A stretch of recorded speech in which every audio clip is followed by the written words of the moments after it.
GATX-131 カラミティガンダム。ブルーコスモスの名手ムルターズラエルの財団参加のもと、ストライクなどの G 兵器の開発データ、戦闘データをもとに検証解析し製造された後期 GATX シリーズの1機がこのカラミティガンダムである。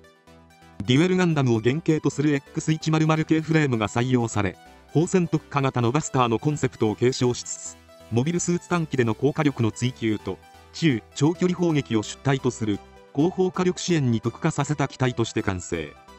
多彩な武装を装備したカラミティの火力はバスターをはるかにしのぎ、機体重量自体も軽量化されているため空戦能力は持たないものの、陸上海上においてホバー移動によって高い機動性の確保に成功している。さらにフェイズシフト走行の発展型であるトランスフェイズ走行を採用したことで、フェイズシフト走行の欠点であった電力消費の大きさが改善され、省電力化を実現し、その分の余剰電力とエネルギーが武装面に振り分けられたため火力の向上にもつながることになる。こうした高性能化が進む反面、操縦系統や火器管制は非常に複雑化してしまい、パイロットへの負担が増大したことから、常人を超える反射神経と戦闘能力を持つ生体 CPU ブーステッドマンがパイロットとして推奨され、ブーステッドマンの一人オルガ・サブナックがパイロットに選定される。オルガ・サブナック、モビルスーツを操縦するために作られた生体 CPU ブーステッドマンとして強化されたオルガは、カラミティの高性能性とブーステッドマン専用 OS の搭載、そしてオルガ自身のパイロット技能によってコーディネーターに匹敵する力を獲得。その反面、強化の影響によって精神的に不安定であり、定期的にガンマグリフェブタンを摂取しなければならず、戦闘中に薬の効果が切れると行動不能になるという欠点を併せ持っている。強化レベルはステージ2でシャニアンドラスやクロトブエルに比べ軽度なため、落ち着いた描写も見られ、待機中は趣味である読書をする姿も見られた。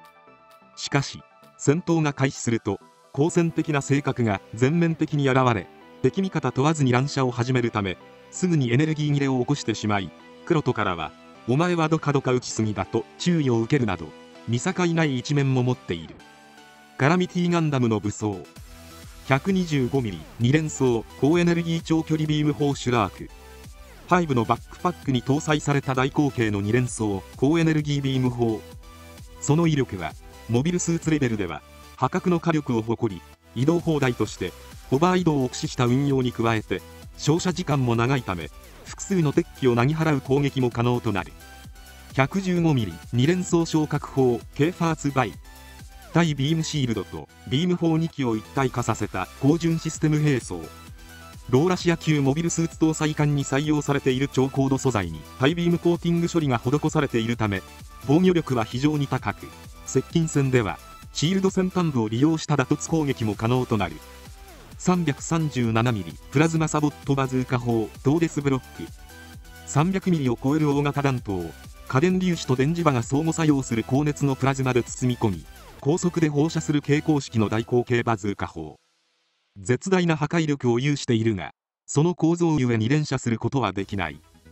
580mm 複列位相エネルギー砲スキュラ。カラミティの腹部に内蔵された高火力大型ビーム兵装。近距離中距離用の強力な大型ビーム砲であり、その威力は戦艦を一撃で轟沈させる威力を誇る。 GATX-303 イージスのモビルアーマー形態時に運用されていたものと同種の装備であるが、カラミティはモビルスーツ形態で使用可能となっている。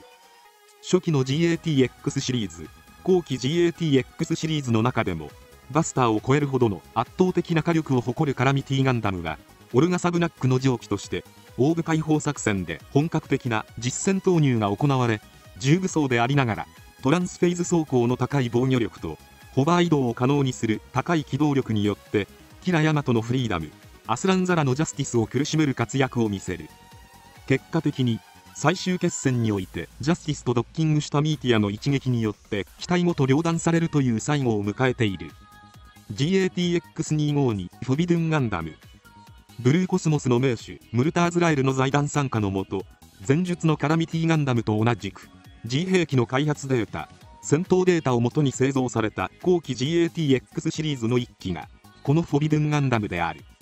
突撃強襲用モビルスーツというコンセプトのもと開発された本機は、ブリッツ同様、特殊機能を付与された X200 系フレームが採用され、ブリッツとは異なるアプローチで強襲性能を実現させている。ブリッツに採用されたミラージコロイドとフェイズシフト走行の組み合わせは電力消費が大きいため相性は非常に悪く、活動時間の制限がかけられるというデメリットを併せ持っていた。そこでフォビドゥンにはミラージュコロイドの技術を応用した特殊防御兵装ゲシュマイディッヒパンツァーとフェイズシフト走行の発展型となるトランスフェーズ走行を採用。新技術となる二重の防御装置を導入し、攻撃の無力化に特化した突撃強襲用モビルスーツとして完成を果たすことになる。フォビドゥンに搭載されたこのゲシュマイディッヒパンツァーは背部の飛行ユニットに装備されたエネルギー変更装甲であり、シールド表面から磁場を発生させ、その力場によってビーム砲の粒子を屈折歪曲させることで攻撃を防ぐという優れた防御力を有する特殊防御兵装である。実体弾兵器を無効化するトランスフェイズ装甲との組み合わせによって鉄壁の防御力を誇り、キラヤマトの乗る ZGMF-X10A フリーダムガンダムの性能をもってしても攻め手に欠ける防御力を発揮していた。また突撃強襲用モビルスーツというコンセプトの通り、強力なスラスター推力による飛行能力と機動性を展開可能な強襲形態への変形機構も有しており、陸戦、空戦、水中戦をこなす万能型モビルスーツという側面も持つ機体になっている。唯一の弱点は近距離による実体弾火器の砲撃、ビームサーベルなどによる斬撃兵装など、ゲシュマイディッヒパンツァーやトランスフェイズ装甲をもってしても無効化しにくい超接近戦タイプの武装や攻撃を苦手としている。シャニアンドラス、強化レベルステージ4のブーステッドマン。フォビドゥンのパイロットを務める地球連合軍の生体 CPU の一人であり、あくまでモビルスーツを構成するパーツの一部で消耗品に過ぎないという扱いを受けている。そのため過去の経歴、素性などは一切が不明となっている。オルガやクロトよりも強化レベルが高いため、普段はアイマスクとヘッドホンで外界の情報をシャットアウトしたり、部屋の隅っこで膝を抱え込んで待機するなど、精神的な不安定さは3人の中でひときわ目立つ描写が描かれている。また左目を隠すような前髪をしており、左右の瞳の色が異なるオッドアイの持ち主でもある。フォビドゥンの武装。フォビドゥンの武装は近接防御機関砲イーゲルシュテルン、両腕部に内蔵された固定式自由機関砲 115mm 機関砲アルムフォイヤー、先端部に打突用スピアを備えた10分手連ニーズヘグ、背部の飛行ユニットに搭載された 88mm レールガンエクツァーンと誘導プラズマ砲フレスベルグを装備。近接格闘専用装備となる10分手連ニーズヘグは実体験型の武装であるため、フェイズシフト走行系列の機体に対しては決定打に欠けるものの、戦艦をたやすく両断する切れ味を誇り、一説によればグレイブヤードと呼ばれる異能技術者集団の特殊精錬技術が導入されたことで独特のフォルムを持つ強靭が完成したと言われている。背部飛行ユニットの左右に搭載されたエクツァーンは可動式の電磁レールガンであり、砲身の内側には後述するフレスベルグの軌道を変化させるための磁場発生器が備わっている。強襲形態時のメインウェポンとなる誘導プラズマ砲フレスベルグは前述のエクツァーンの砲身で形成される磁場の干渉によってビームの軌道を自在に変化させ、敵機に対してトリッキーな砲撃を繰り出すことが可能になっている。コロニー・メンデル近海での L4 中域戦ではアスランザラのノルジャスティスと交戦し、ニーズヘグとエネルギー変更装甲にダメージを与えられるほどに追い詰められたことで怒りが爆発。敵味方問わずにフレスベルグを乱射するなど見境ない行動をとり、ここからアスランとジャスティスを撃破しようと執着するようになる。最終決戦ではイザーク・ジュールの乗るデュエルガンダムと対峙し、アサルト・シュラウドをパージする中、苦手とする接近戦に持ち込まれ撃破されるという最後を迎えている。 GATX370 レイダーガンダム。地球連合軍はザフトの空戦用モビルスーツに対抗するため可変機構を特徴とする X300 系フレームを導入した新型機の開発に着手。可変フレームを採用した一撃離脱強襲用攻撃モビルスーツの開発というコンセプトのもと完成した機体が後期 GATX シリーズの1機 GATX370 レーダーである。もともと地球連合軍は X300 系フレームを導入した新型の可変モビルスーツの開発に取り組んでいたが、コズミックイラ71、6月15日に開始されたオーブ解放作戦において、テストを兼ねた実戦投入に間に合わせるため、急遽、レーダーの開発が行われることになる。